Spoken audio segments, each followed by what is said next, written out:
जय हिंद दोस्तों एंड झारखंडी जोहार।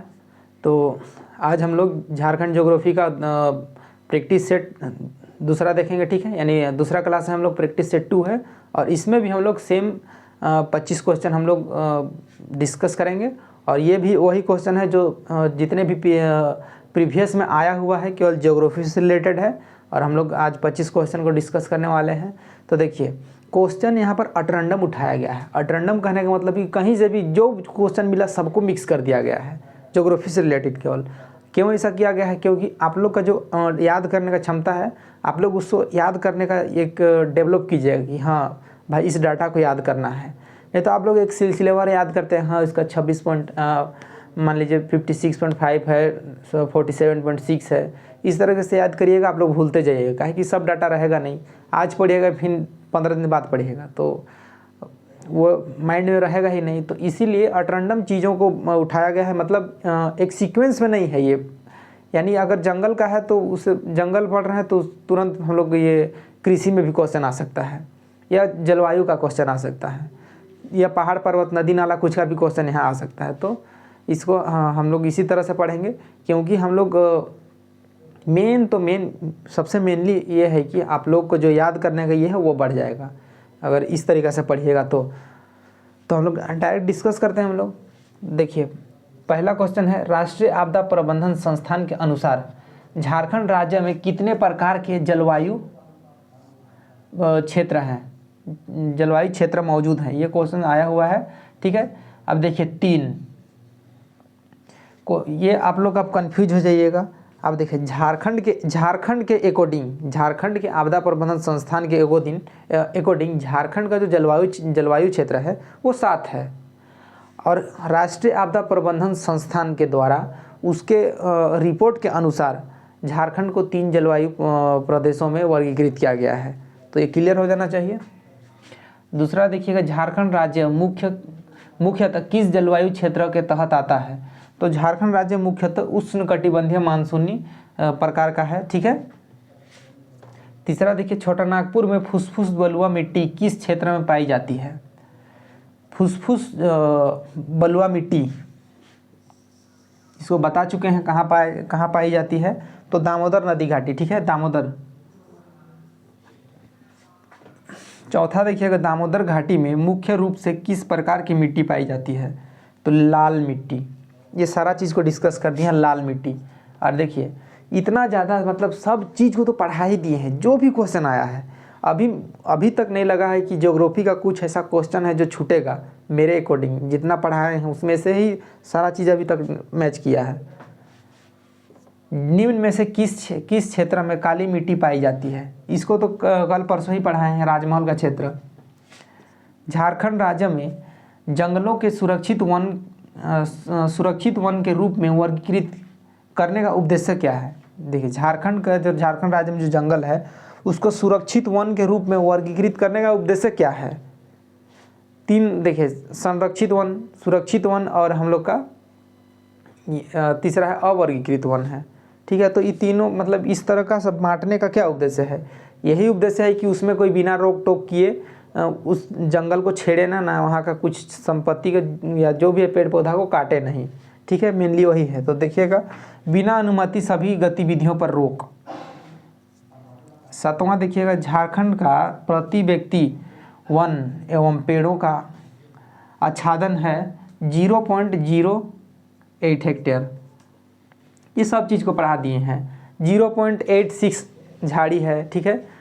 और सबसे कम हम लोग का जामताड़ा में है जंगल। चतरा सेकेंड आता है, लातेहार पहला आता है, पश्चिमी सिंहभूम तीसरा आता है, उसके बाद हम लोग का कोडरमा चौथा में आता है। कोडरमा 40.67% है। इस तरीक़े से हम लोग का जंगल को पूरा डिस्कस कर दिए हैं। झारखंड राज्य का कौन सा जिला में सबसे अधिक वन है? तो लातेहार में है, सबसे अधिक लातेहार में है। उसके बाद लातेहार, चतरा, पश्चिमी सिंहभूम, कोडरमा, और सबसे कम है हम लोग का जामताड़ा में। और क्षेत्र के अकॉर्डिंग और क्षेत्रफल में देखें तो सबसे अधिक हम लोग का पश्चिमी सिंहभूम में वन क्षेत्रफल के अकॉर्डिंग है, ठीक है। तो ये सब आप लोगों को बता दिए हैं। अब 9 देखिएगा, 9वां क्वेश्चन,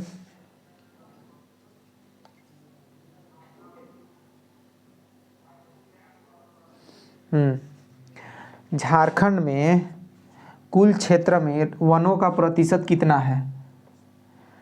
29.61, ठीक है। लेकिन अब का जो एग्जाम में पूछ रहा है 29.62% पूछ रहा है। जूट की भांति झारखंड राज्य में उत्पादित रेशों, ठीक है, जो रेशों को क्या कहा जाता है? आप लोगों को बता दिए हैं कि झारखंड में तसर रेशम वगैरह का उत्पादन किया जाता है, ठीक है, तो उसको मेस्टा बोलते हैं, ठीक है, मेस्टा। तो याद रखिएगा कि जूट की भांति झारखंड राज्य में उत्पादित रेशों को क्या कहा जाता है? तो मेस्टा कहा जाता है।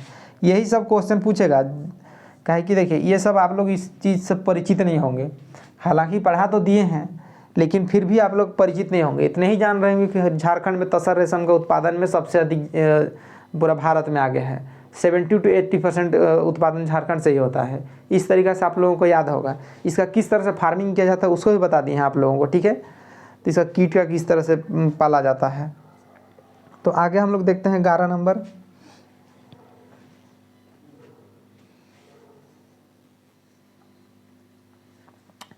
देखिए 11 नंबर में क्या है? सारंडा वन मुख्यतः झारखंड के किस जिले में स्थित है? इसको कल ही बताए हैं, ठीक है, पश्चिमी सिंहभूम। 12 नंबर देखो, महुआ टाँड़ अभयारण्य झारखंड के किस जिले में स्थित है? तो लातेहार। शहीद निर्मल महतो पार्क झारखंड के झार पार्क प्रोग्राम में सम्मिलित किया गया है, किस जिले में अवस्थित है? ये देखिए हम लोग का जो शहीद निर्मल महतो पार्क है ये हम लोग का हजारीबाग में है, ठीक है, देखिएगा हजारीबाग में है। अब ये झार पार्कस प्रोग्राम में सम्मिलित किया गया है, ठीक है। झार पार्कस प्रोग्राम में कहने का मतलब इसके अंतर्गत जितना भी रख रखाव होगा पार्क वगैरह का, सारा चीज़ का रख रखाव करेगा। तो ये हम लोग का हजारीबाग में है। देखिए यहाँ क्वेश्चन किस तरह से टेढ़ा पूछा है उसको देखिए। शहीद निर्मल महतो पूछ सकता है कि कहाँ स्थित है, यानी कहाँ अवस्थित है, कौन सा जिला में है, कौन सा राज्य में है, उसको पूछ सकता है। यहाँ पूछ दिया यहाँ बोल दिया है कि झार पार्कस का प्रोग्राम में सम्मिलित किया गया है। तो ये एक और क्वेश्चन बन सकता है कि शहीद निर्मल महतो पार्क झार पार्कस प्रोग्राम में सम्मिलित है या नहीं, ये भी एक बन सकता है। या इनमें से कौन सा प्रोग्राम में सम्मिलित है, ये भी हो सकता है। अब झारखंड राज्य में अगला क्वेश्चन है, झारखंड राज्य में कुल कितने टाइगर रिजर्व हैं? 1।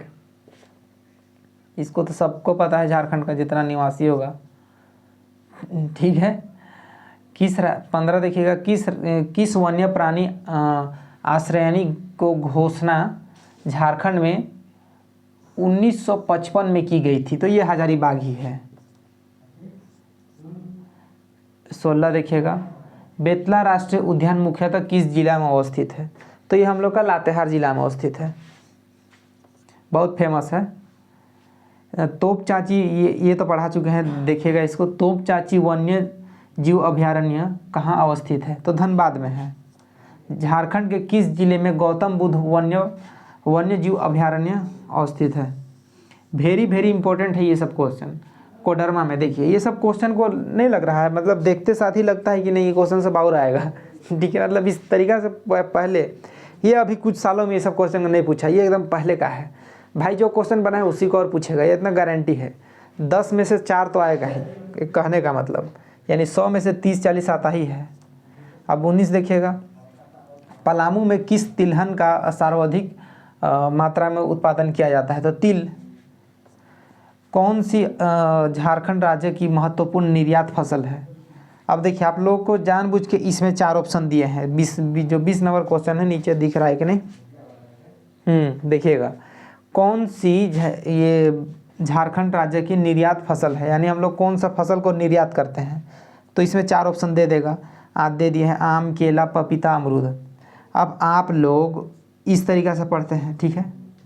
अब भाई आप लोग को पता है कि, मान लीजिए पता है पपीता है, ठीक है, लेकिन आप लोग एक बार दिमाग लगाइएगा, आम में, केला में, पपीता में, अमरूद में, चारों में दिमाग फेरिएगा आप लोग।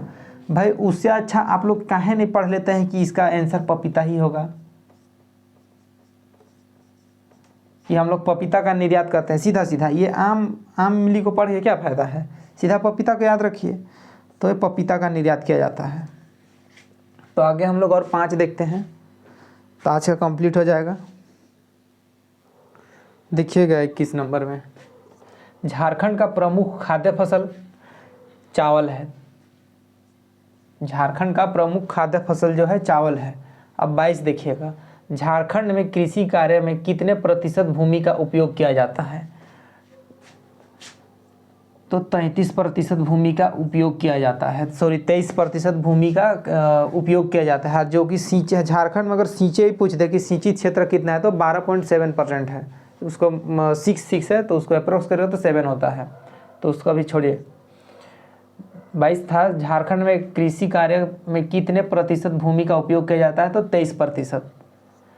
23 नंबर देखिएगा, झारखंड में कुल कितनी वृहद सिंचाई परियोजना है? 8।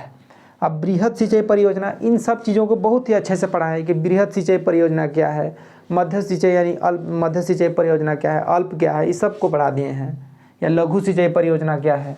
तो बृहद सिंचाई परियोजना के अंतर्गत यदि 10,000 हेक्टेयर से अधिक अगर भूमि में सिंचाई का सुविधा अगर किया गया है, ठीक है, उस परियोजना में 10,000 हेक्टेयर से अधिक, तो वो हम लोग का बृहद सिंचाई परियोजना के अंतर्गत आता है। तो इस तरह का परियोजना है झारखंड में 8।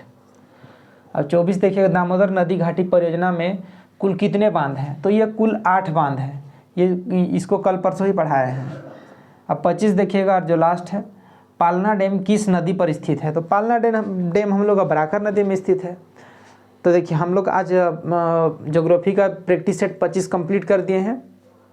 अब देखिए, एग्जाम में तो आप लोगों को क्वेश्चन तो नहीं पूछेगा कि सिलसिलेवार यानी सीक्वेंस में तो नहीं पूछता है कि ठीक है नदी के बारे में पूछ रहा है तो नदी एक सीक्वेंस से तो नहीं पूछेगा कि सबसे लंबे नदी कौन सा है, सबसे छोटा कौन सा है, सबसे गहरा कौन सा है, ठीक है, या उसका मुहाना कहाँ है। इस तरीके से आप लोगों को सिलसिलेवार नहीं पूछेगा। पूछेगा तो कहाँ कहाँ से पूछेगा, उसका ठिकाना ही नहीं रहता है, ठीक है। इसीलिए क्वेश्चन को कहाँ कहाँ से उठा कर दिया गया है यहाँ पर सेट में, ताकि आप लोग का भी एक आप लोग का भी अंडरस्टैंडिंग हो जाए और आप लोग को भी आदत हो जाए उस तरीके का क्वेश्चन को सॉल्व करने में। अब अगर आप लोग रामायण को पढ़ के आपको रामायण तुरंत पढ़ा दिया जाए और तुरंत उसे क्वेश्चन बना दिया जाए तो आप लोग तुरंत सॉल्व कर लीजिएगा, ठीक है। लेकिन क्वेश्चन तो आपको एग्ज़ाम सेंटर में जहाँ बैठिएगा वहाँ तो पहले रामायण सुनाया नहीं जाएगा, कहीं से भी उठा कर दे सकता है, ठीक है। तो इसीलिए इस तरीक़े से पढ़ना चाहिए मेरे अकॉर्डिंग। अगर आप लोगों को अच्छा लगेगा तो ज़रूर बताइएगा कि नहीं ठीक है, तो इसमें और आगे बढ़ा जाएगा। सो आज के लिए इतना ही, मिलते हैं नेक्स्ट वीडियो में। Thank you.